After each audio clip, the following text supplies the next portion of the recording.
Hello, hello, hello. Welcome to Royal Sussex Live. Welcome, one and all. Thank you so much for being here. You could have been just about any place else in the world, and you chose to spend some time with us. So thank you very much. Peace and joy. Thank you for being the first one to check in with us. Let me go ahead and throw my slides up. Wait, was that ready yet? Let me see. Yes, it was. Okay. Let me put my slides up. Okay. Hmm.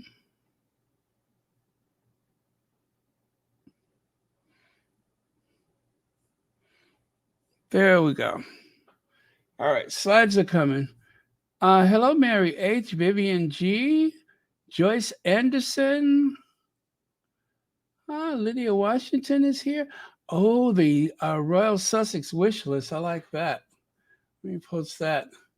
Now, if you don't know what the Royal Sussex wish list is, it is little fun things that I have been pining for from Amazon, right?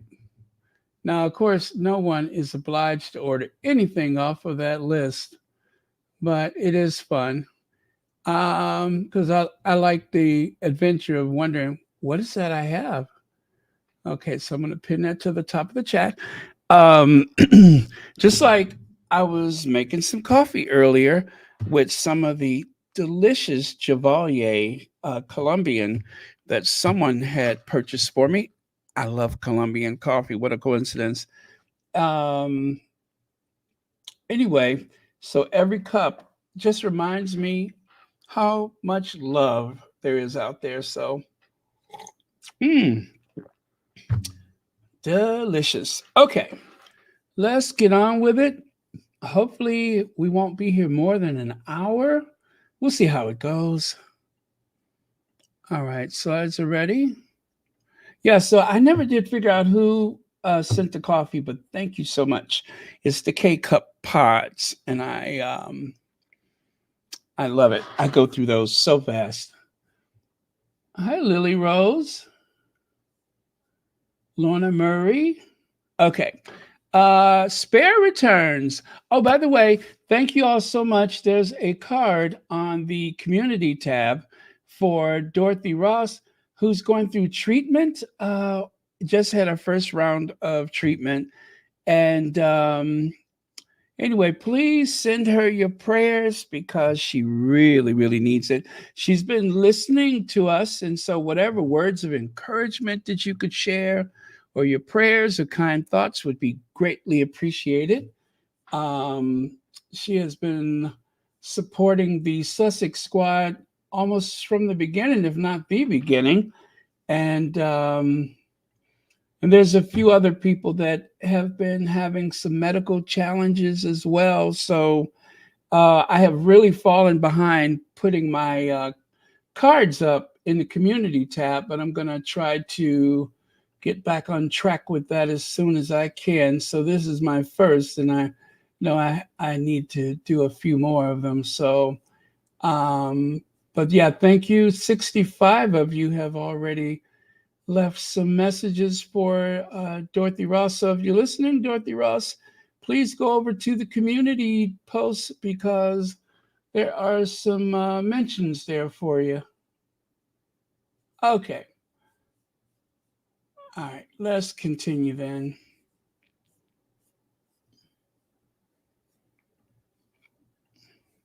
Yeah, little abstract prayer. Harry spares his family. Harry spares his family. Now, what do they mean by that? Harry spares his family. Well, this is another one of those scathing headlines from the Daily Fail. Let me see. An olive branch from Harry. While Kate and Charles battle cancer, Duke of Sussex will finally release vitriolic memoir Spare in paperback, but he won't update it with new bombshell on his father's reign so far. So far. Now, as you know, when there is a release of a paperback, sometimes they update it. So, as far as everyone knows, as far as we know, there may not be any additional information there. It is an opportunity to set the record straight about some things or to contribute more information. Uh, One of the examples I'd like to give is when the book was originally written, it was some 800 pages, but then after the Queen died, they had to rewrite some things, and then it turned out to be about 400 pages. So, just like with the Oprah Winfrey interview, there was quite a bit left on the cutting room floor, as they say. Well, with this book, they omitted quite a few things from the book. So, um, all I can say is if everybody behaves themselves, we may never have to. Okay.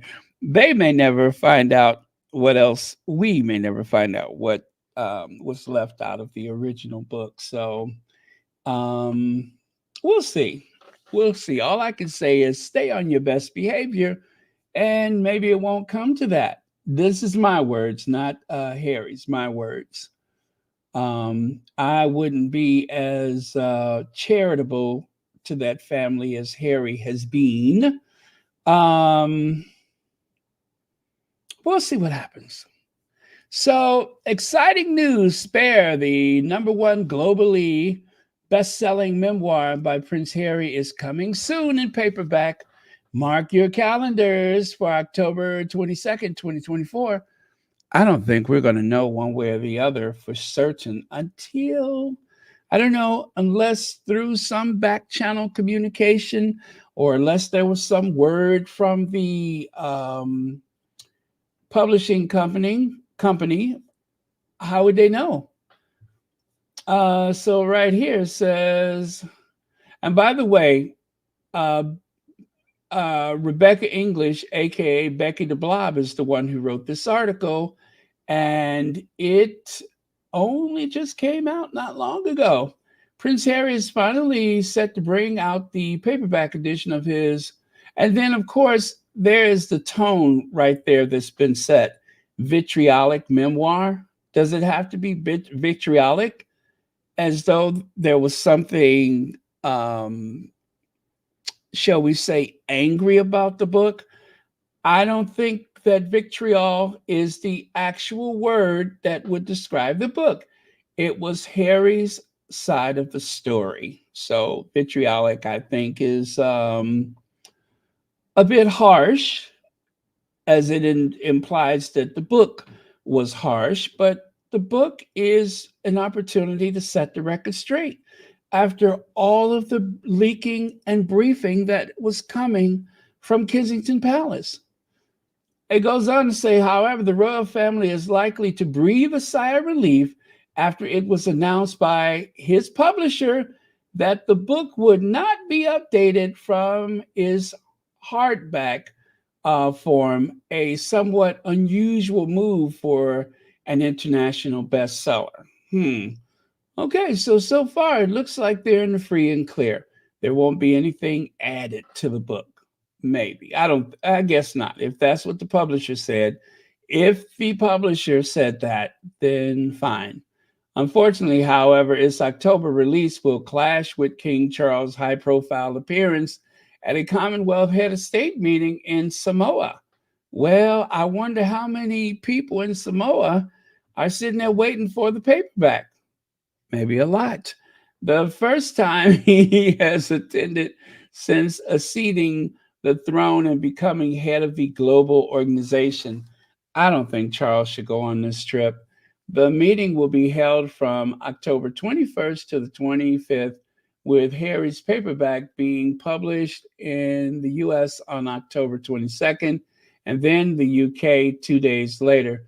Buckingham Palace announced back in July that the monarch planned to attend despite his ongoing cancer treatment as part of an autumn tour in October that will also take in Australia. Given everything, Australia just seems like a bad idea, especially if he's taken that wife of his down there, why stir up a bunch of memories? As much as they're concerned about memories being stirred up from publishing a paperback version of Spare, seeing Camilla in Australia, knowing that people are going to make comparisons about Charles and Princess Diana going to uh, Australia, it does not make sense as far as I'm concerned. It really doesn't make sense. Why step into that? The Australian people, they don't care whether you come or not. I mean, there's probably a few diehard royalists that will get a kick out of Charles being there. But increasingly, people have been discussing becoming a republic and getting rid of the British monarch as head of state. So, what is the point of it? What is the point of it?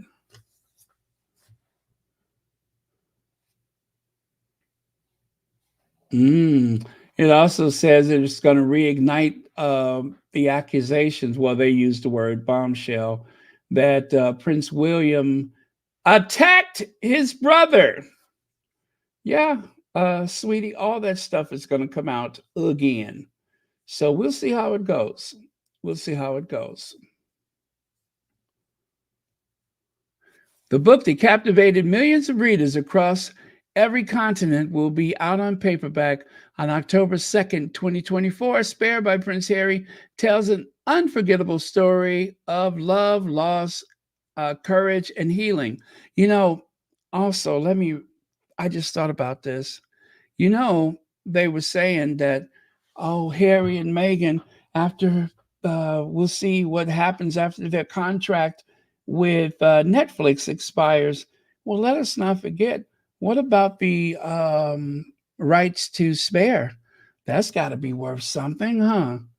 Whoever wants to create a screen adaptation of Spare, ooh, talk about some big money. Who knows? Perhaps the Sussexes will do the production themselves. It's guaranteed to be a big hit. Uh,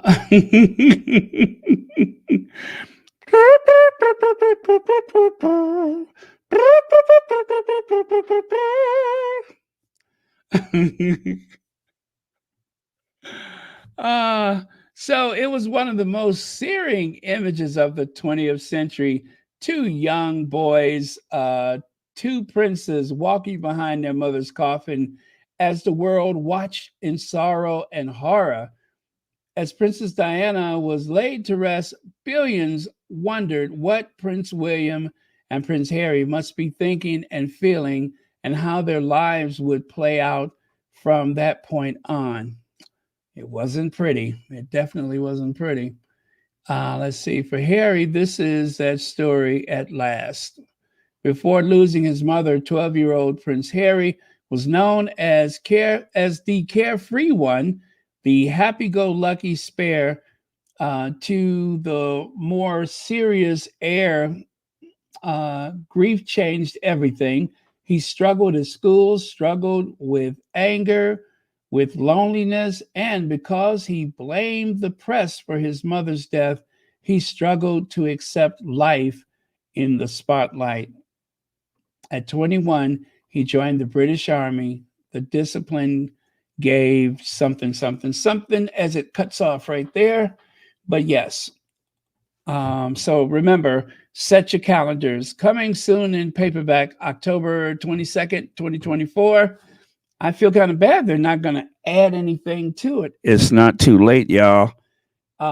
Because, I'm going to get it anyway, but would have been nice if there was just something a little extra added to it. Now, on to Becky and company. Becky, Maureen. Okay. Oh, we're making good time here. Let me see if we can keep this up.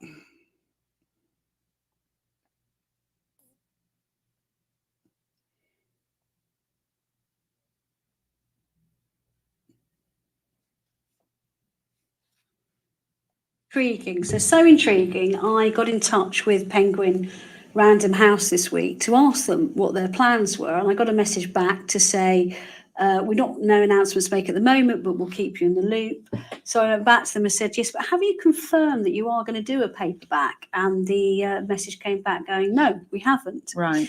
So I wonder if there is something in this, and I'm wondering whether he's realised, look, this has made me a significant amount of money, so tick for me.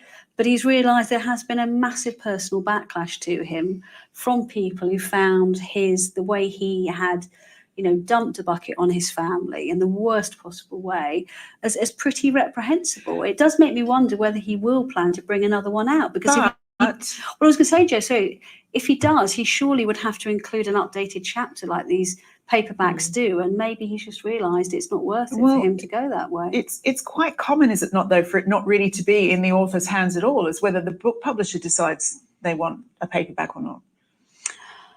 I'll be honest, Jo, I don't know enough about publishing to know about that, but I thought it was very interesting the way that Penguin Random House were being slightly vague about this and not wanting to commit either way. It does make me wonder if something's going on behind the scenes. I would have thought, being a business, they do want a paperback version, because of course they're in one business and one business only. It's to sell a lot of books, so they'll be desperate for a paperback, I would have thought. And they were crowing about this book when they had it as a property, and of course it did go on to be a massive bestseller. But I would argue a lot of those readers were rubberneckers, people who wanted to just know what he had to say, but at the end of the book felt slightly uncomfortable by it. If I am right, and I don't know, if I am right that it's a publishing decision, then Harry would just have to go along with it, right?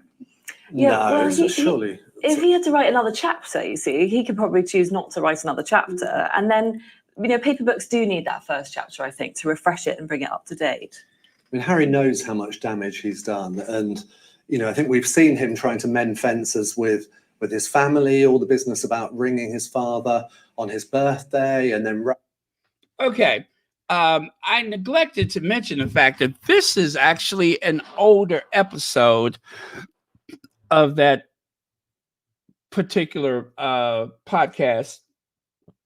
And this is what they were saying some months ago. I remember when it first came out, and they were saying that, and I guess perhaps Becky the Blob must have, when they said we'll keep you in the loop, I guess they did perhaps send her an email, or however they communicated it, saying that there will be no update to the book. And so there you go. So that is that lets you know that she seemed to, and remember, Rebecca English, that vision in speckled blue, Rebecca English is the mouthpiece for the royal family, and she is also the one who is the gatekeeper for the Royal Rota. So the Royal Rota, that collection of reporters that go wherever the royals go when they choose to go there, if they feel like there's some interest in it, they don't have to go, but they're the ones who will follow Charles to Australia and wherever else he's going. Those people are a collection of journalists, or people that pass themselves off as journalists from various magazines and tabloid publications. And they are the ones who write all of the diaries and such, right? They're the ones who make multiple television appearances, and they were really making a lot of money when they were able to follow Harry and Meghan around. But a part of the hostility that they have for the Sussexes is, as mentioned a couple of days ago, Harry cut them off. Harry said, we're not working with the Royal Rota anymore, and we're not working with any particular media, certainly not exclusive to independent press and such, but they were going to lean in that direction. So there's been a few times where they welcomed in more traditional media, like the interview with Brianna Gordon for the Telegraph, and of course the people that tagged along on some of their tours. They were able to do that. One working or whatever. I don't know if she was working for People Magazine, but she was working with People Magazine. Okay, I think she was a freelance though.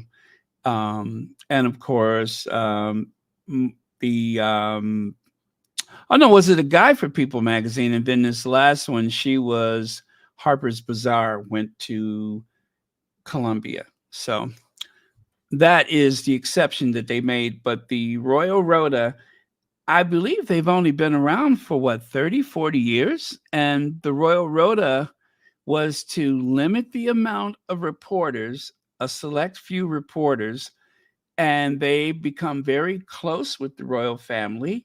They dine with members of the family. They go for drinks with members of the family. They have an annual Christmas party for the Royal Rota. So there's a lot of perks to that position. You get firsthand knowledge, although for all that is given, so much is expected. And so from time to time, they will call those rodents or rota people and tell them to change the headline or, rewrite this, or I don't like that. That is what they expect in exchange. And see, I want to take you back to a certain situation that involved Kate Middleton when they went to that Cornwall event where there was Joe Biden, Jill Biden, and Boris Johnson tagged along. And there was, I believe, I know Kate was there. I can't remember if William was there, but there was Charles and Camilla as well. And an American reporter, Andrea Mitchell, asked a question and all hell broke loose. So that is why the rota is there, because there will be no odd questions. There will be no unexpected moments like that. That is why the Royal Rota exists, is because the Royal Rota ensures that they are seen in the best light, which does not explain why they were so resentful of the idea that Harry refused to let the British reporters join them in Columbia, realizing that while he was in the royal family with Meghan, that they would accompany them on these tours and write the nastiest things about them, right? Oh, Meghan couldn't get this right. It's not like the littlest things will affect the price of wheat on the open market. It wasn't anything so important, but they were constantly criticizing over anything and everything.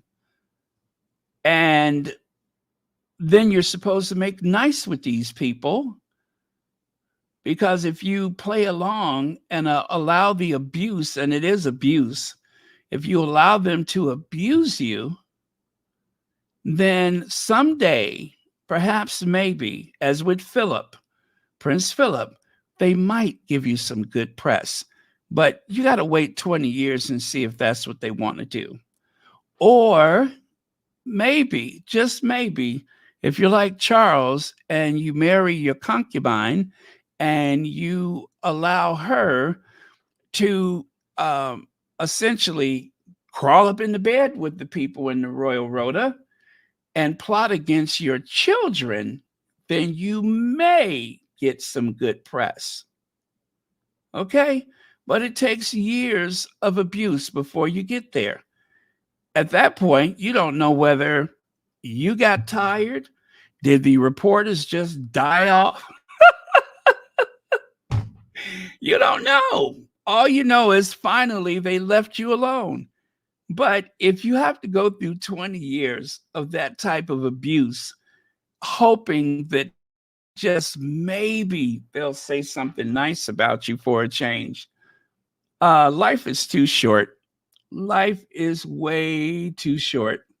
It doesn't make sense. You allowed the woman that you had an adulterous relationship with to abuse your two sons. And that is abusive. And it was abuse. They abused uh, Harry. They abused William, the press. And the people that benefited from that abuse was Charles and his side piece. They benefited from that.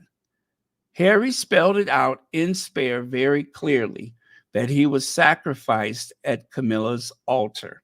And if that is the thing that Charles is so angry about that he cannot get past, well, you know what they say, don't get mad, scratch your ass and get glad. Okay? If that's what bothers you, then too bad. Because they facilitated, they offered up Harry as a sacrifice, and he knows it. And they have the nerves to say in one of those articles, "Oh, Camilla finds it difficult to be around Harry." Well, you should, because Harry being around her is like returning to the scene of a crime. That's returning to a crime scene.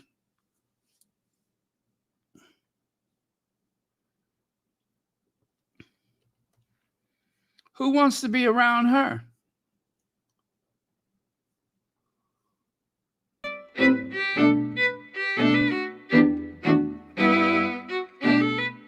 But the question for Kate came from a White House reporter, and it was about family. Your Royal Highness, do you have any wishes for your new niece, Lilibet? Oh, I wish her all the very best. I can't wait to meet her because we haven't yet met her yet. So hopefully that will be soon.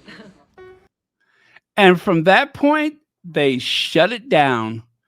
They shut it down. Yep, they shut it down because how dare that American reporter ask Kate Middleton a question? That very clumsy response that she gave, they just shut it down. They could not allow that. Met her yet. So hopefully that will be soon. Oh, I haven't yet met her. Yeah, they shut it down at that point. So anyway, again, October 22nd, if there's anyone that you have wanted to share the book with and you don't want to give out your hard copy, order the paperback for them. Prince and Princess of Wales' popularity has plunged after the publication of Prince Harry's memoir, Spare. Yeah, it has not been good for them since. They have been in the toilet since that publication. So much so that they don't even bother with those popularity polls anymore. I haven't seen a new one in some time. I have not seen a new one in quite some time. You know, they were dishing it out for quite some time, and Harry and Meghan were just supposed to take it. They were so sure. And you know, I have to tell you guys, seeing or listening to an opinion like Professor Tim Wilson, a royalist, a monarchist, someone who believes in the rights of the monarchy to exist. But he's also a thinking person, and he could see the damage that has been done because of William. Although he puts it on the people that works for William, well, I would say they're all responsible, but not equally responsible. William is where the buck is supposed to stop. The buck stops with William because he hired those people, and being a future king, and he's not a young man. He was what, in his mid to late 30s when this campaign of hate started. So he was not a child. He was able to think for himself. And basically, he broke the promise that was made between both brothers that we would not use our offices to brief against one another. Promise? Promise. And that's exactly what happened. William allowed his office, encouraged his office to leak and brief information likely to drive Meghan out of the family or worse. It seems as though there was some type of activity designed to disrupt the wedding. Yeah, you better go to Mexico and see your father. Yeah, you better go down there. And Meghan, nobody's fool, said, I'll write a letter, but I ain't going to Mexico. Whatever y'all thinking, I'll write a letter. I ain't going to Mexico. They were trying to get her out of the country, and that did not work. You see, they really did hurt Meghan, but it didn't go the way they expected. The type of outcome was not exactly what they expected, because in turn, they got hurt. And the way that you can hurt them the worst is to leave and take Harry with you. And what happened? He got even more angry. And there was more leaking and briefing. So for one whole year, Harry and Meghan didn't say anything. And then in order to try to shut these rumors and lies down, they went on, did the Oprah Winfrey interview, right? What happened? They started a whole new attack. Meghan the bully. Just a day or two before the Oprah interview, they decide that, bully, angry black woman. That's it. We got it. So they pulled that stunt. And then what happened? Harry wrote a book. And in the book, he wanted to make it very clear. He said it should come from me about the whole Meghan made Kate cry. Harry spelled out the whole thing as he understood it, based on things like emails and his back and forth with Angela Kelly. Yet another attempt to sabotage the Sussexes. That's in the book. And so the fact that their popularity has slipped, it just makes sense. It just makes sense. Oh yeah. They tried to work her all the way up till the delivery date, didn't they? A trip to Morocco, the Zika virus in the Oceania tour, all of those things. They thought for certain that we can really do some things, but I think Lou Gossett Jr. said it best in Officer and a Gentleman. Your blood is just as red as mine, isn't it? Mayonnaise. You guys remember that? Your blood is just as red as mine, isn't it? Mayonnaise.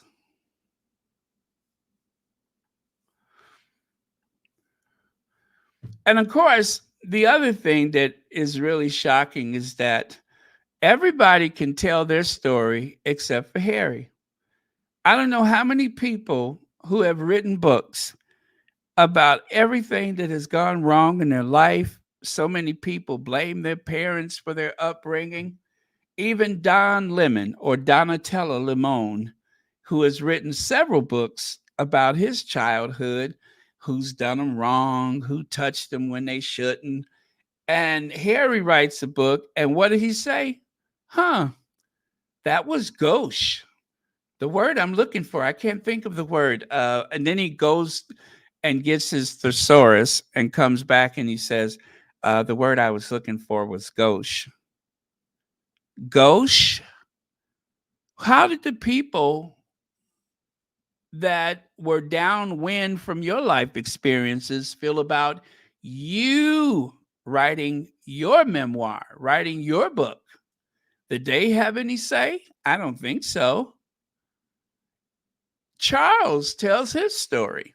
He gets a ghostwriter, and let me see. As Queens Are Made said, if your definition of a traitor is a royal who tells the world about his maltreatment by other royals, then King Charles is a traitor. He spoke worse about Queen Elizabeth II and Philip.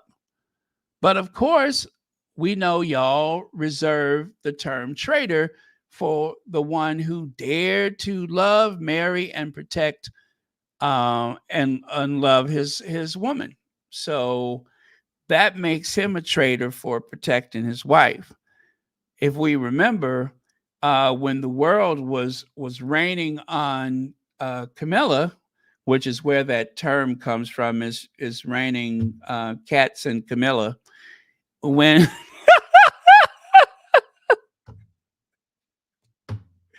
you know that term, it's raining cats and Camilla. Anyway, that's where that term comes from. When the world was raining down on Camilla and she couldn't even leave the house, Charles wasn't anywhere around to comfort her. It took a while before he thought, oh, I better get her some type of security over there. She had to face all that by herself. Of course, all she had to do was just open up them curtains and, peer out into that front yard. That'd have cleared everybody out of there. All she had to do was give them the look. That would have cleared out everybody. But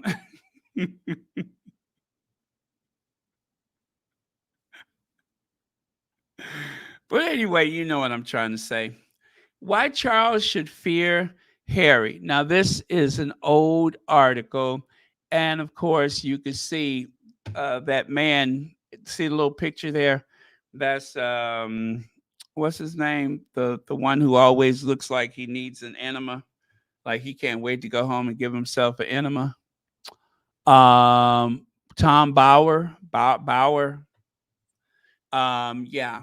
Tom Bauer was saying that Charles should fear Harry. Well, if you've done something wrong to someone, yeah, you ought to fear that person, because how much abuse is someone going to take before they push back? Charles reveals to friends he wants to shy away from a bitter battle with Harry. The king knows better than anyone the Duke of Sussex has barely scratched the surface about his marriage to Diana, and that he has reason to fear his son, writes Tom Bauer. Well, isn't that a monumental understatement? Because Harry only just barely scratched the surface. At a recent private dinner for friends hosted by Charles and Camilla at Clarence House, the king's guests were taken aback by his obvious reluctance to confront his son. You mean to tell me that is the topic of a dinner conversation? Now, the only way that would be the topic of a dinner conversation is if you're sitting there with the likes of, Jeremy Clarkson, Hoghead Pierce Morgan, and of course that, what's that nutty old man's name? Arthur Edwards. Is that who he was having dinner with? Because they would be the ones that are dispatched to go out there and try to put Harry down in some way. Yeah, those are the likely ones that would do that. They're the usual suspects. Let's see. In the face of multiple smears, indiscretions, and provocations, Charles betrayed one of his cardinal weaknesses, a constitutional unwillingness to confront personal problems head on, rather than fight for an important principle Charles disclosed to his guests. He preferred to shy away from a bitter battle. And so it came as no surprise to read yesterday's newspaper accounts of proposal for a mooted peace summit, with palace sources quoted as saying that the king might ignore Harry's treachery and deceit over the past weeks and seek reconciliation by admitting his errors. Now, this was about a year ago? Yeah, why not do that? Why not do that? Admit your errors. Harry didn't just make up the stuff that happened, it happened. Harry goes on a royal visit with Charles to a drug rehab. And then, of course, they turned that into a big fat lie and made it seem as though Harry was there in treatment and not just a call that he went on with his father. Well, did Charles invite him to come along just so that later on it could be used against Harry? Or was it actually, just by chance, and then their PR person said, well, we do have that situation, blah, blah, blah. Whatever the case may be, Charles could have put his foot down and just said, no, that's not what happened. Do not write that story about my son. But no, who benefited from it? Charles, who got to look as though they were the benevolent, loving father. Charles, who got to look as though they were the appearance of the doting dad. Charles. So either way, Harry was hurt by that situation, and Charles benefited from that situation. So, should Charles fear Harry? Of course he should. Harry doesn't even have to lie to hurt anybody in that family. All he has to do is tell the truth. It's not as though he has to lie. Just tell the truth, and that would do as much damage as anything.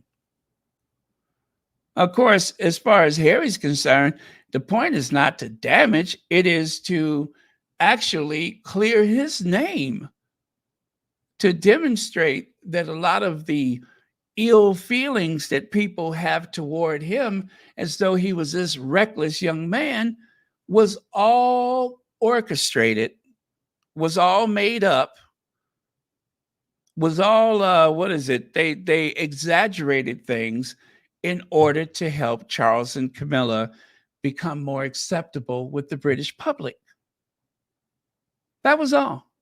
Harry said he was sacrificed at Camilla's altar.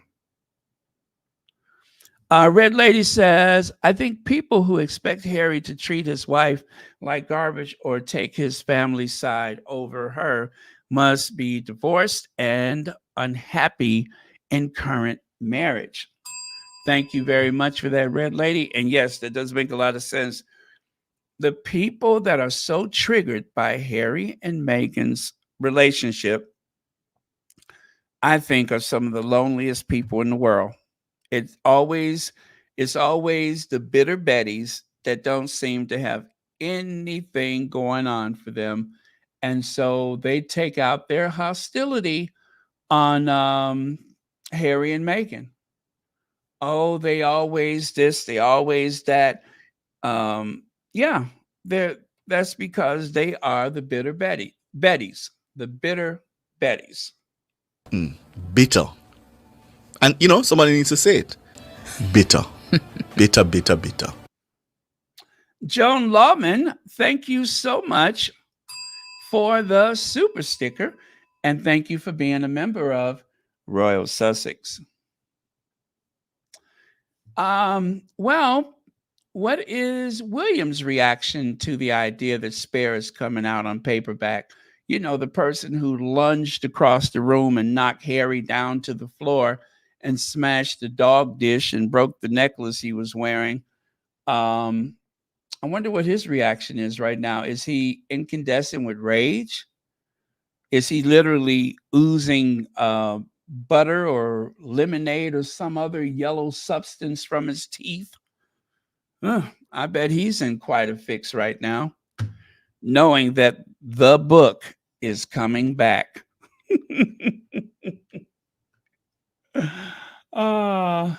Remember, their popularity has plunged since Spare came out, and they only have themselves to blame.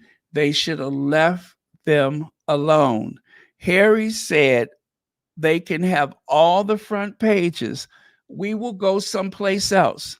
They were trying to go someplace else within the Commonwealth.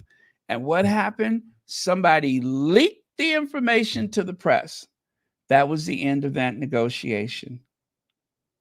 They tried to go to Canada. And what happened? Aside from the global pandemic, remember the tabloids day and night, all they would talk about is who's going to pay for their security. I'm not paying for his security. They would not stop talking about their security. If you're in a vulnerable position, being, you know, threatened by things like the Taliban, white supremacists in the UK, and then you have all of these nameless, faceless strangers on social media that doesn't believe that your wife is pregnant, and maybe somebody needs to find out they don't have any children. I mean, some real wacky, nutty things that was going on. And all they talk about is your security. I cringed every time I heard them mention their security. Usually, people don't like to discuss security arrangements for the sake of, guess what? Security. But with all the leaking and briefing, not only would they not stop talking about it, someone leaked the location.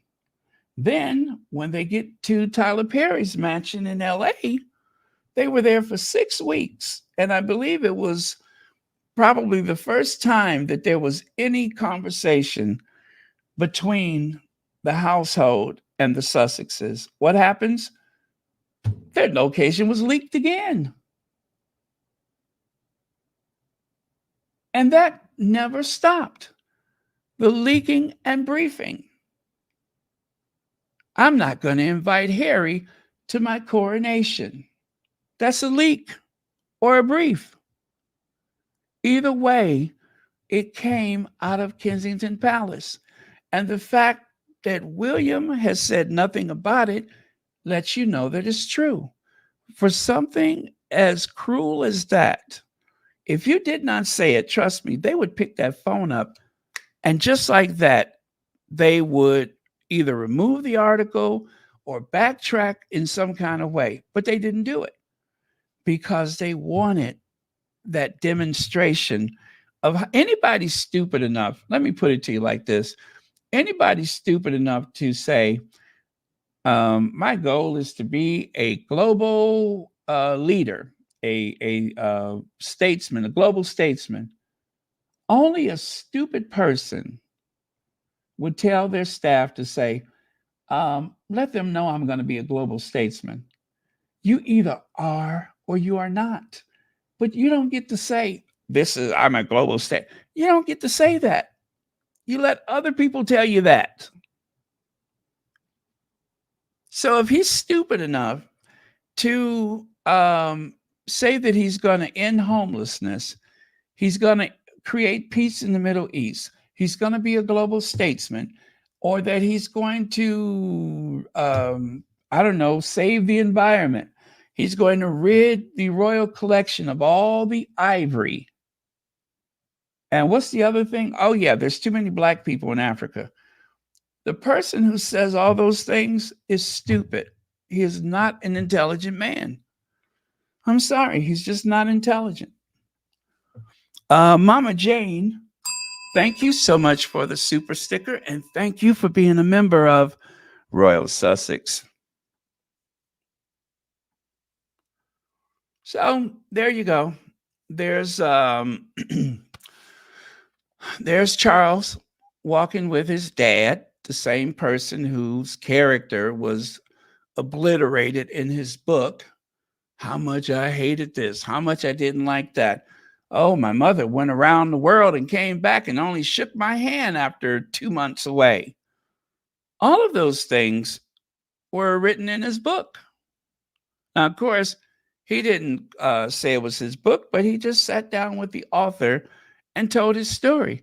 He wanted it in there because Charles wants to change the way things are done in the family.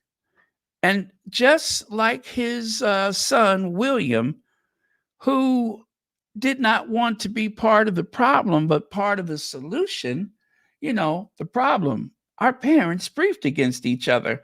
We'll never do that, will we? And what happens? William started briefing against his brother. Or Charles, the way he felt so bad about the way his parents abandoned him and did not listen to him and did not pat him on the back and all that kind of stuff. What did he do? Not only did he take the security away from his first wife, we know what happened to her, he took security away from his son and his wife and their child and their unborn child. He literally stripped their security away. So ask the question again, why should Charles fear Harry? All Harry has to do is tell the truth. He don't even have to lie. The truth is worse than any lie that he could ever dream up. First of all, he's not a liar. And second of all, what happened, happened. And all he has to do is just say, this is what happened. More people believe what was said in Spare than people who did not believe. They don't have to worry about the paperback now because there's not going to be any revisions. There won't be anything added. What they need to worry about is the screen adaptation. And don't think they ain't been talking about that. Now, maybe for now, Harry just shut it down. I imagine that that's something that will come along after Charles is gone. Probably. But that right there, that book is money in the bank. That book is money in the bank. The best-selling nonfiction of all time. A Guinness Book of Records, best-selling nonfiction of all time. Which is why it's so puzzling when they go on this rant about what big failures the Sussexes are. They can't be doing too bad. They do a podcast, and it's number one. Knocks the 3-year record holder right out of his chair. Joe Rogan. Meghan did that. The cookbook. All of the people that went to the Hub Kitchen from the royal family, all those people, all they could do is give a little smile and a wave. Meghan has a stream of money that still goes to the Hub Kitchen. And of course, let's see, what else has been very successful? Oh yeah, the what do you call it? The bench. And Meghan has not even really benefited from her fashion flair. She has not. She's made a lot of money for a lot of people. Those things don't go unnoticed. And as I said last night, whenever they decide to hit the lecture circuit, cha-ching, cha-ching. That is money in the bank. Speaking of publishing, Vogue, it's been 5 years. Well, no, 6 years? 5 years. 6 years. No, it was 2018, right? 5 or 6 years since the Faces of Change. This was the guest edit of Vogue magazine from Meghan, the Duchess of Sussex. British Vogue original Faces for Change cover stars nominated 15 next generation game changers to know. So all of the people that's on the cover there was given a chance to name one other person that they believe are the faces of change. So, oh yeah, and I do have a soundbite for you guys. Let me see here. All right, so let me do this. This was the little sit down. I wouldn't even call it an interview, but this was a little chat between Info and the Duchess. So let me get that going for you. Oh, wait, I hope I got this right.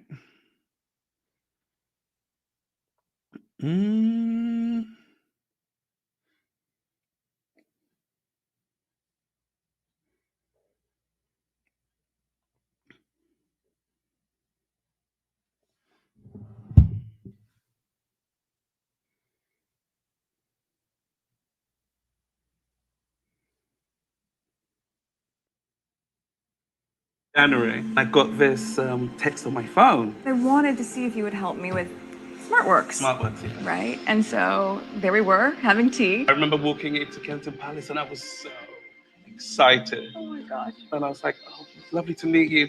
She said, you're like, call me Meghan. Yeah. From January to now, Yeah. how much we've been working on this. And for me to just say, yes, you would help me on SmartWorks, amazing. Maybe I could just push it just a little bit more and see if you'd be willing to let me guest edit. Yes, please. And I didn't know if anyone had ever done it before. In the history of Vogue, you're the first. You have an editor's eye. I mean, I've never seen anything like it. You were so thorough from beginning to end. I mean, Well, but I left the fashion stuff to you professionals because I could say, can you do Commonwealth fashion? Can you do sustainability? Can we make sure the point of view is really in the right ethos? And then I'll leave it to the experts. you wanted to focus on women who are changing the world, women who are doing incredible things, which really is in line with what we do with British Vogue. Yes, and then having the mirror, anyone, no matter who they are, picking up this issue should be able to see themselves in it. And that's what I feel really proud that we've accomplished. No, me too. I have a little surprise for us. I hope just stay right there. We just celebrate. Okay. A little surprise, it was she went and got a couple of hats and little party streamer things to celebrate it. But this, I believe, was the best-selling issue of British Vogue ever, right? It was their best-selling issue. As a matter of fact, of all of the issues of Vogue that Info was responsible for, this was the number one cover for the magazine. The whole thing was a big hit. Lex says, notice how British royal family made it look like Harry and Meghan lived in KP. Thank you very much for the super chat. Yeah, Harry and Meghan, they rented that cottage. They rented that cottage in what is that place called? Oh gosh, you know, with all the Yellowstone and everything. And of course, they had that little pitiful cottage that they lived in. They were not in the proper palace itself. Harry had the oh gosh, what was that? Nottingham Cottage. And the Cotswolds, that's where they were renting a place in the Cotswold. And what happened? Somebody leaked the location and they were driven out of there. They even had photos that and the thing is, that place in the Cotswolds, it was in the middle of someone else's estate. But I think they had flew a helicopter or a drone or something, and they had pictures of all kind of stuff that was just an invasion of privacy. So yeah, they were totally hounded, and his brother and his brother's people, I'm telling you, they were instrumental in driving them out of there. They were literally working with the tabloids. Meghan sues the Daily Mail. And what happened? William releases one of his courtiers, Jason, releases him to go and talk to the lawyers for the Daily Mail offered them, what was it, an email or whatever. Oh, I remember he's said that he co-authored the letter, because remember, the letter was a copyright claim. In the UK, if you write the letter, that is a copyright. You own the copyright of that letter, and whoever you give it to or mail it to, they cannot discuss the contents of that letter without your consent, because you have the copyright. You wrote it, right? It's as much as you wrote a play or a musical or something. So he said that it was his idea to write the letter to her father, and that he, I always laugh when I say this, that he helped Meghan write the letter. Meghan, the wordsmith herself, someone who has written professionally in her life, needed Jason to help her articulate a letter to her father. What are the chances? But before cross-examination, before he was interviewed by Meghan's lawyers, all of a sudden, he dropped that claim that he was the co-author of the letter. I wonder why. I wonder why. Because if they would have got that little jerk on the witness stand, and with that law firm, believe me, nobody that worked for the royal family wanted to face Meghan's lawyer in court. None of them. They did not want to face her in court. I wouldn't describe her as a royalist. Let's start right there. They did not want to face her legal team in court. So they decided, well, don't put my name on nothing. That's what they told the Kensington, told the Williams people, or that's what Williams people said. Out of all the people that were supposedly bullied, not one would come forward to speak out about it. Not one. They said, please don't put my name on that. I didn't tell you to do that. So let's put it to you like this. There are no witnesses. There's no proof. There's no evidence. There is only the mention of an investigation. All of that was orchestrated through Kensington Palace. All of it. Lex says, recollections may vary, Jason. Already a liar. Hear, hear. Hear, hear. Yep. Yep. Those are the people that William hired. And speaking of which, the Royal Rhoda, who was it? Richard Eden wasn't so impressed with hiring Jason, if I recall. Richard Eden was not impressed with them hiring Jason. I got the clip somewhere here.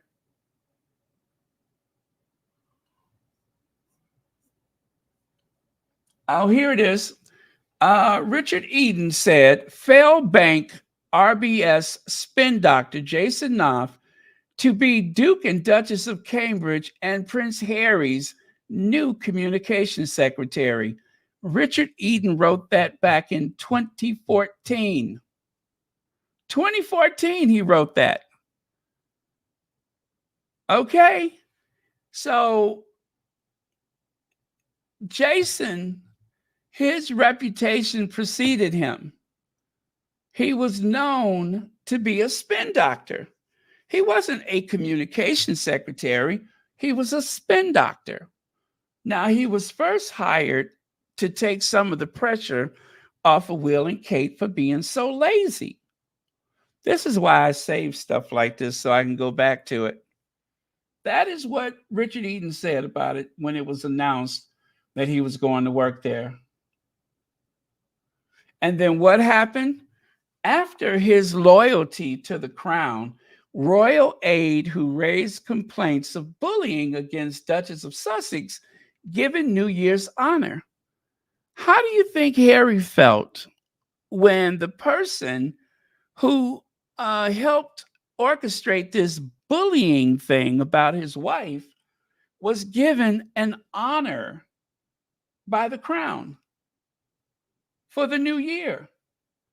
Jason Knauf, who emailed concerns about Meghan to Prince William's secretary, has been made a lieutenant of the Royal Victorian Order.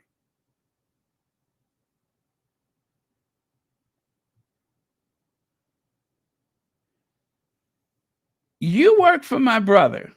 You are an employee. You're not a relative. You're not a blood relative. You are a subordinate, an employee. And William gave this man consent to hurt his brother's family. Gave him the consent to do that.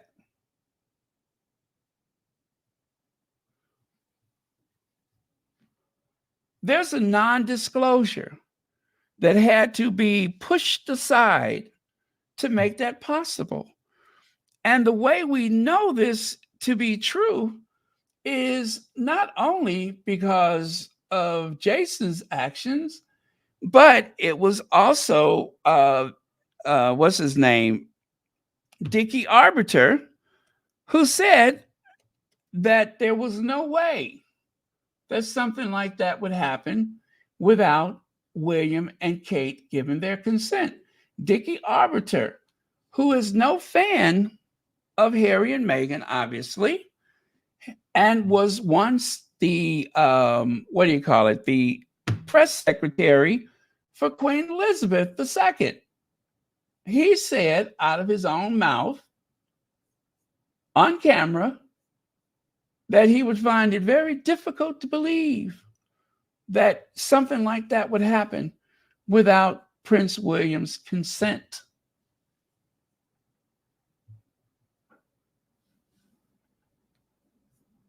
William did everything he could to try to destroy his brother and his sister-in-law and even their children. He didn't care. He was a man with a grudge about what? It's hard to say. What triggered him? Who knows? Meghan Markle's private messages handed over with William's approval. Palace veteran. That is what Dickie Arbiter said. And he would know.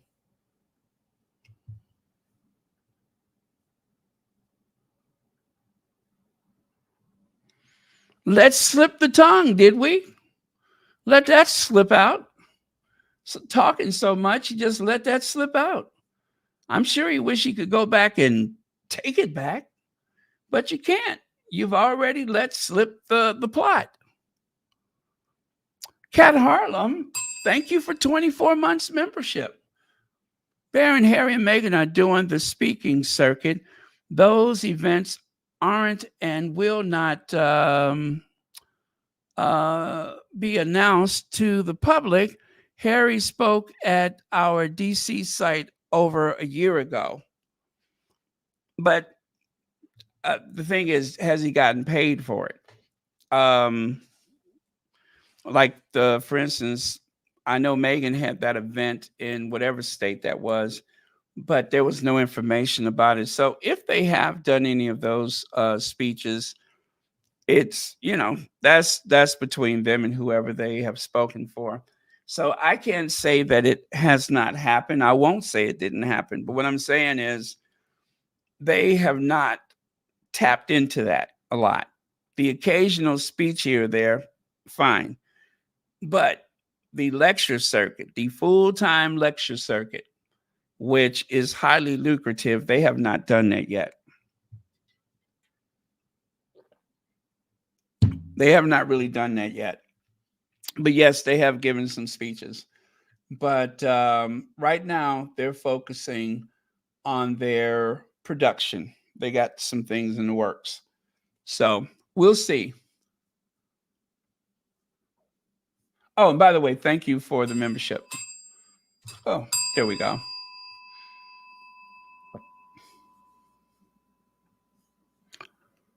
Okay. When in 2019, Meghan, Duchess of Sussex, joined British Vogue's editor-in-chief, Edward Enninful, to create an historic September issue, the pair had a clear agenda to feature women who were shifting the dial, who were having a positive impact on the world. The result, a record-breaking issue entitled Forces for Change, which saw 15 stars from Jane Fonda to Selma Hayek, Penalt, and Greta Thunberg to Laverne Cox graced the cover. This, though, proved to be merely the beginning of an initiative that has now spanned 5 years and seen British Vogue partner with the likes of BMW, Nike, YouTube, and eBay to shine a light on people who are changing the world, who devote their lives to others, as Info puts it. It was about creating a movement, not simply a moment. Says Info, now editor advisor for British Vogue and the magazine Global Creative and Cultural Advisor. We have profiled countless activists, pioneers, and change makers, and it is crucial that we keep this going. That we keep the spotlight firmly on those challenging the status quo and use their voices to help shape the conversations around the most urgent issues of our time. So there you go.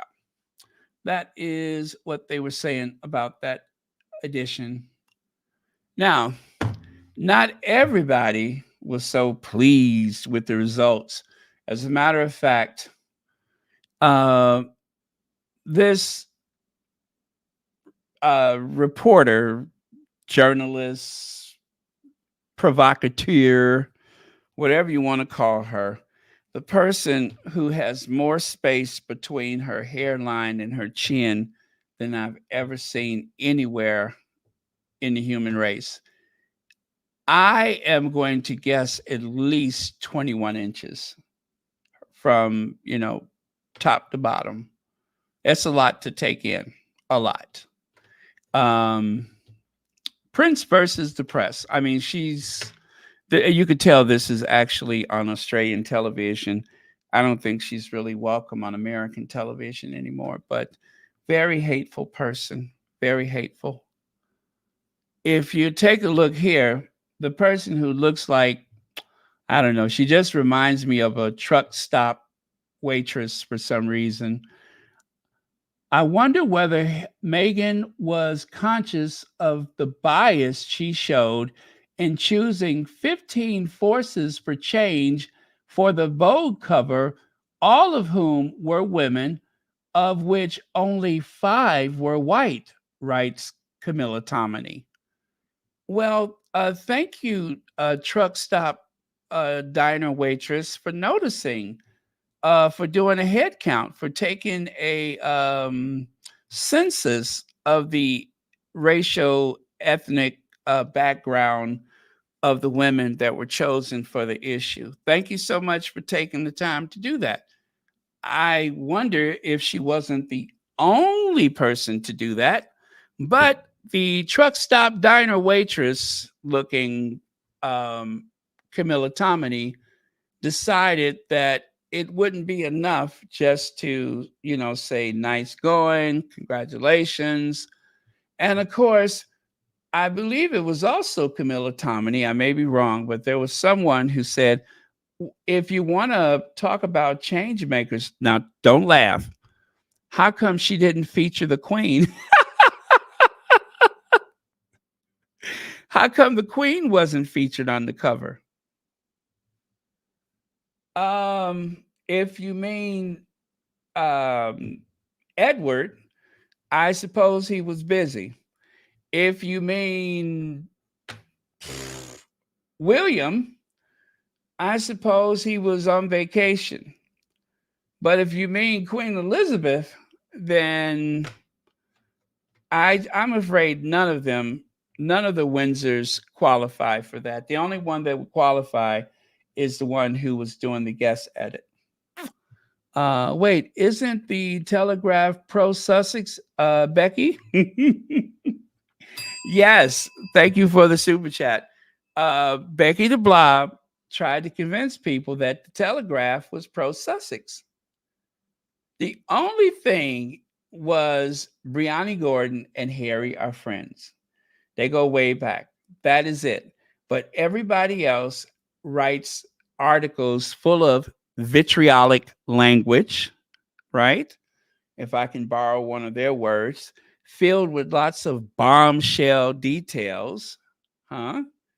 Is there another word of theirs I can use? Scathing details. Misguided and patronizing. The Duke and Duchess of Sussex need to get real. This article was first published in Your Royal Appointment, our weekly royal newsletter featuring exclusive content from Camilla Tominey, Hannah, whatever her name is. Well, we all know that the Telegraph has it in for Harry and Meghan. And I don't even think Brianna Gordon works there anymore. So this is the current issue. They don't have an issue like Meghan's with the faces of change. The new women that have been selected are in the issue, but it's just not on the cover. So I believe that's, what's her name? One of those, I think it's Kendall Jenner or something like that.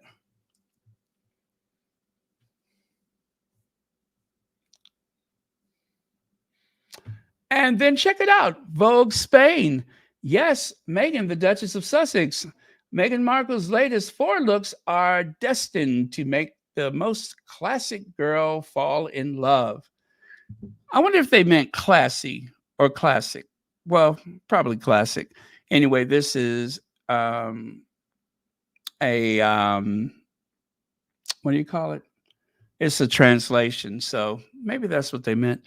The Duchess of Sussex outfit during her trip to Colombia are being carefully designed down to the smallest detail, and in them you can see a clear commitment to local fashion.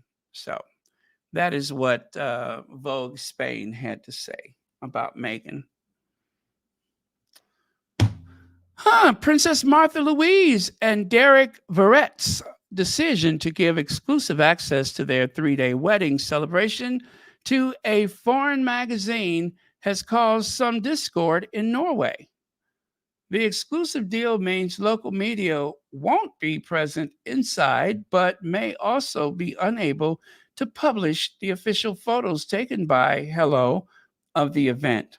There are also reports that the working royals in Norway will not be participating in the Hello magazine exclusive coverage because it denies other outlets fair access. Oh, you mean to tell me they got a royal rota too? They probably didn't want to be featured anyway. I don't think that they are too keen on the wedding. Maybe not. Who knows? But well, let me say this. I hate when the weddings take on a life of its own and it just drags out. Now they've been planning to get married for a while. They need to get this over with because the longer it takes, the more people are going to try to sabotage them.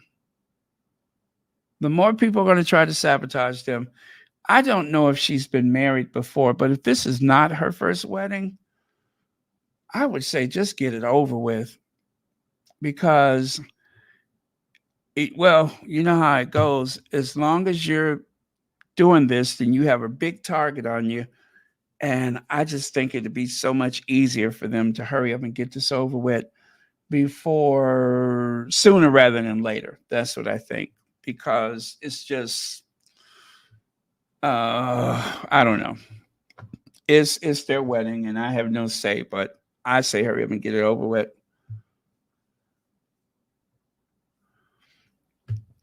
These women tried to warn us about AI.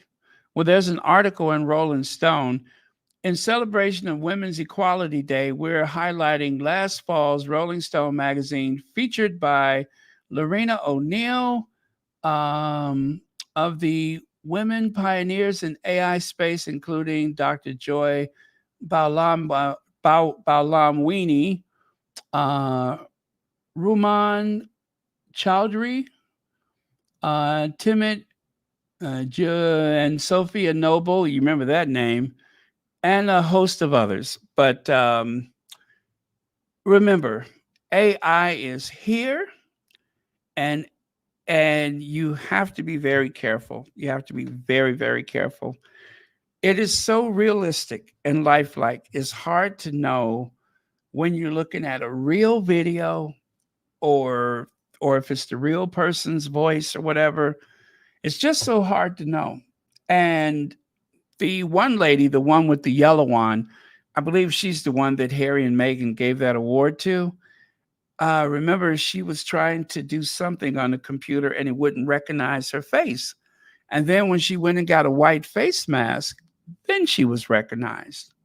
So it is so much more impactful, AI, to Black people than anybody else. If you have a dark complexion, then AI may not be as helpful or friendly and could, be otherwise. So just be careful, you guys. Try to learn about it. Don't be afraid of it, because we're not at that point just yet. But, every time the technology changes, the criminal element, it's like a field day for them. It's like a jackpot. They find ways to abuse it. So just be very careful. Just today, I got one of those text messages pretending to be from the post office. And what's so really bad about those things is that, we're always waiting for something in the mail. We're always waiting for Amazon or QVC or something like that. Take a deep breath. Go to your email or go and look for some other kind of means to establish that is the real message. Don't just take it at face value, because they want your details. And anytime they want your details, your social security number, your credit card, your birthday, those are things that they can use to cause problems. So, we have to remind each other, because there's a lot of us that are older and we get a little frustrated with the technology. We get a little scared of it or whatever. But don't be in a rush, and don't be so helpful. If somebody calls and they tell you something, get off that phone and try to get in touch with them by the usual number. Call the number on the back of the credit card. Call the number that's on the letter that you received from the utility company or whatever. Because if they're calling and they're asking for you and they need details, don't be so helpful. Hurry up and get off that phone and then try to get back in touch with them. Even if they tell you that it's some dire emergency and, like for instance, if it's your bank account, before you panic, go and verify the balance yourself. Do not accept their word for it. They want you to panic. They want you to rush. And most of all, they need for you to be helpful. Don't be so helpful. Hurry up and get them off that phone. And then you call the bank directly. You check your accounts directly. Don't take their word for it. Tell them to hold on and go and verify those things for yourself. And last but not least, just go to the bank. If the bank is not far away, go to the bank in person. Go to the bank. or whatever place, do that in person, just to make sure that that person on the phone is not trying to commit fraud. And if they, especially if they're threatening to lock you up if you don't do something such and such and such, we're going to put you in jail. Come and get me. Come and get me. In the meantime, start putting your coat on and go down to the bank.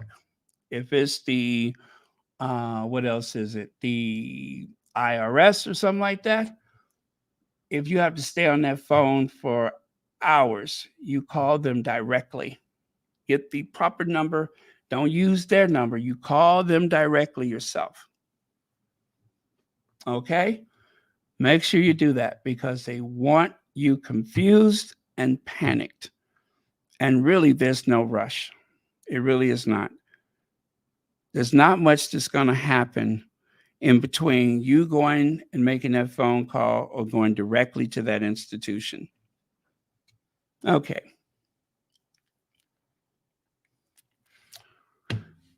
Nobody makes an entrance like Harry and Meghan. Nobody. There are people that have been in Hollywood for years that just do not have that magic. So at the end of the day, whatever the royal family tries to dish out, is what they don't have is what you see right there. They don't have it. If they had it, they would use it, but they don't have it. The best they can do is get a busload of kids and haul them down there and have them wave flags, right? If they don't do that, they just don't have it. When was the last time a royal opened a hospital wing? You know, all those little small things that Queen Elizabeth used to do, they don't do that stuff anymore. Unless they send the Duke of Gloucester or something like that. But the top 4 royals, they don't do that stuff.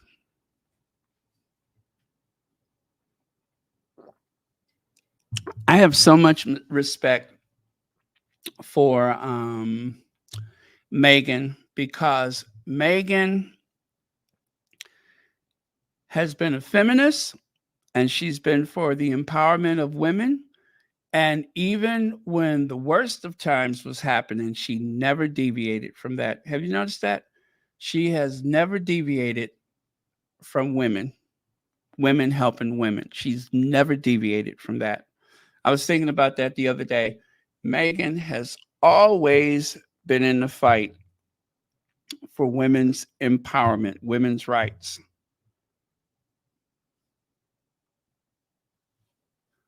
It's one of the things that they didn't like about her. It's one of the things that got her in trouble, is that she was not compromising on that part of her life, that truth of her commitment to women. So when you see all of these women crowd around her,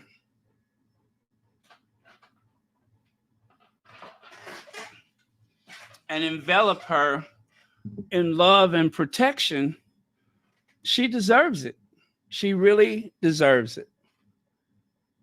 Because she took a lot of heat for the way she was asserting herself as an advocate for women. And she never deviated from that.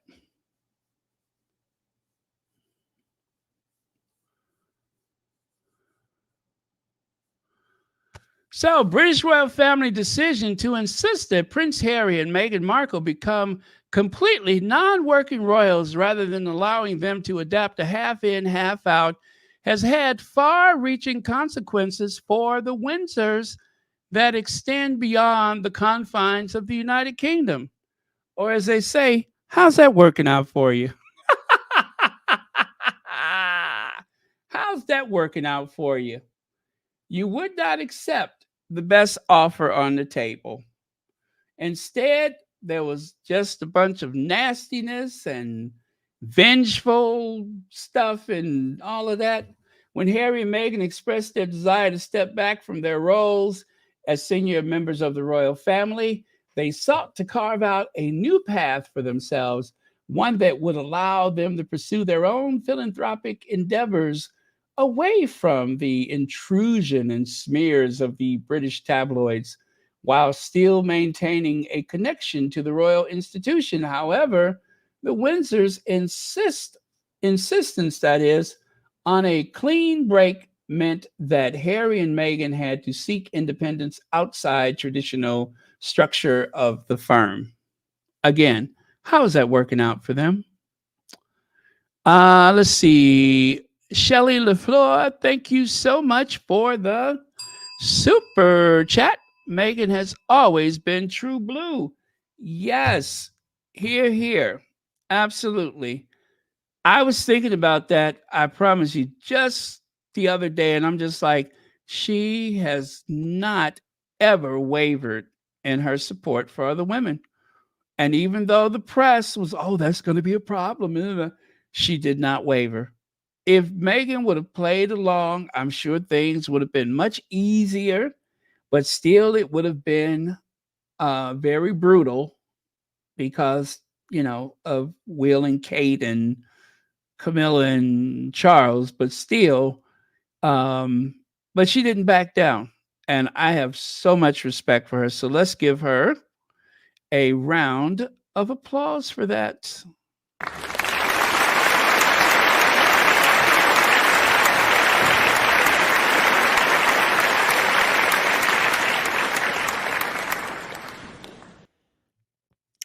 Again, look at the entrance, the excitement. It's magic. It is magic. I've heard so many people say how beautiful they are, how good she looks, how good Harry looks. It's not just about clothes. It's not just about jewelry, which is so minimal, you'd hardly clock it. It is about the elegance, the style, their confidence, their love for each other, their working knowledge of whatever issue is at hand. Very genuine. There's no pretense there. And if other people were capable of that, maybe they wouldn't be so hostile toward them. But they're just not. They're just not. Thank you again for the super chat. Raffaella Belterni, I'm so sorry. Did I say thank you for the super chat? Thank you so much for the super chat. And thank you as always for being here. And I hope you and your brother are doing well. Appreciate it. Thank you so much. Dun, dun, dun. Fundraiser not found. Well, I tried to find it, and it seems like it's gone. After so many people mentioned it, I was just like, where's that fundraiser at? Let me see what it's up to now. Well, as you can see, when this screenshot, which I did not take, someone else did that. When that screenshot was taken, it was 10,000 pounds was the goals. And they actually raised 56,928. There was almost 3,000 donations at the time of the screenshot. Out of sight, out of mind, right? So number one, remove it so that nobody is thinking about it anymore. And then number two, take what you need and send the scraps to Rosarita, Mexico. The Duke of Mexico gets the scraps. And I suppose the person who established the money grab, fundraiser, the person who established the fundraiser gets a new roof on their quasi castle. Yeah. The upkeep on that broken down, dilapidated structure is expensive. And I'm not even talking about the castle. I ain't even talking about the castle. I'm talking about Lady C. That rundown, broke in, broke up monstrosity of a structure needs lots of attention. Nothing that a little spackle and I don't know, masking tape and a shaman or something like that. Nothing that wouldn't fix it. But it's going to take time and it's going to take some money. So I wonder what she's going to do for Thomas Markle's Christmas, right?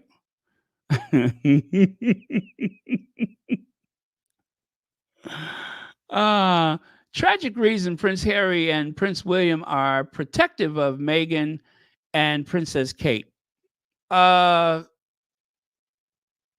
I believe this is anyway. Don't you mean the Duchess of Sussex and Princess Kate? Anyway, I'm not even going to trip. Rachel Johnson and Noel McDermott wondered, and by the way, that's Rachel Johnson, Boris Johnson's sister, the one who claims she's a feminist, but yet she went on to attack Meghan in so many words. Anyway, Rachel Johnson and Noel McDermott wondered whether Prince William and Prince Harry had found in Meghan Markle and Kate, lazy Kate Middleton, replacements for their mother. The highly publicized rift between Prince Harry and his brother shows no sign of abating, but one psychotherapist believes he knows why they are protective of their spouses. Meghan Markle and Kitty, the two princes, have barely spoken in 4 years since, in part due to the pandemic and repercussions of Spare. What about the repercussions of briefing and leaking against Harry? What about those repercussions? As well as Harry and Meghan's Netflix docuseries, which was in response to the leaking and briefing from Kensington Palace. However, the rumors swirl that Noel and Liam Gallagher could be about to bury the hatchet and bring Oasis back together. There are growing questions over what pushed William and Harry apart and whether they too could reunite, could be reunited in the future, I think it means. Anyway, on Sunday evening, the psychotherapist Noel McDermott and LBC presenter Rachel Johnson, Boris Johnson's sister, who said that Meghan had exotic DNA, talked about whether there were any connection, if there was any connection between this and that. And anyway, let me tell you something. Harry is protective of Meghan. I don't know what William is. I think William, in my opinion, looks at Kate as more property than anything else. Like, take a look here. Pregnant Kate Middleton emerges from that private aircraft that they took over there, right? So that he could visit his cousin Holcomb and his wife. And Kate, who's heavy with child, has to navigate the steps of the plane because William has leaped all the way from the top to the ground in reckless abandonment and did not stop to make sure that his wife is okay. That is very Donald Trumpian, isn't it? That's how Donald Trump did Melania. Donald Trump never paid attention to where she was or what she was doing when they arrive or depart from someplace. I wonder how many times they have driven off and Melania wasn't even in the car yet. Wonder how many times that happened. So this is protective William, protecting Kate, right? This is very protective of William as Kate is walking down the steps of the plane in those icy, frigid conditions while pregnant, and William doesn't even stop to help. Or how about this? Our planet has become more fragile. The pressing need to protect and restore our planet has never been more urgent, says Prince William. Yeah, it is urgent, but that's why he's climbing on board a private jet instead of doing something more efficient and environmentally friendly. He's hopping on a private jet. And once again, make it the best way you can, Kate. Make it the best way you can. He leaves her behind. Probably told him, shut the door.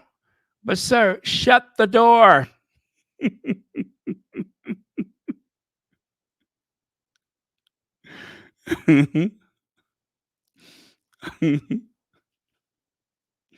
Shut it. Yeah. Make it the best way you can, Kate, because you ain't going to get no sympathy from him. And then, of course, that article that I just shared with you was shared by the Sussex Soldier. Kensington Palace is not a trusted source. They are claiming that Prince William is very protective of Kate Middleton. Yes, he is. We all saw how he threw his wife, who has allegedly cancer, under chemotherapy, under the bus. If it were Kate, if it was Meghan Markle and Prince, well, anyway, you get what she's saying. But what she's referring to is, you take a look here. A closer inspection, it appears that the source has manipulated the image. Now, Kate apologized for this, but they had so much pleasure in saying that William took the photo. If William took the photo, why is Kate apologizing? And even if Kate did manipulate the photo, you the man, step up. Step up. Stand up and be a man. Why is Kate apologizing? William should have apologized, not Kate. Even the Royal Rota, a couple of people in the Royal Rota said that that was a punk move on William's side of things to leave Kate twisting in the wind. He should have been the one to apologize. Kate is being treated for cancer, and as such, shouldn't be bothered with that stuff. But she has to write a letter, or had someone write or tweet or whatever, saying sorry in so many words about the Franken photo, not William. Time to man up, Willie. Time to man up. And with that, guess what? I am done. I am so done, you all. Thank you so much for joining us. I promised an hour, and it's been an hour and 45 minutes. A little bit more than what I intended, but I think I just got a little carried away. Thank you so much, and thank you for all your thoughtful and generous donations to Royal Sussex. Thank you to the Mod Squad for keeping this a safe space. And yes, and thank you for your likes and shares.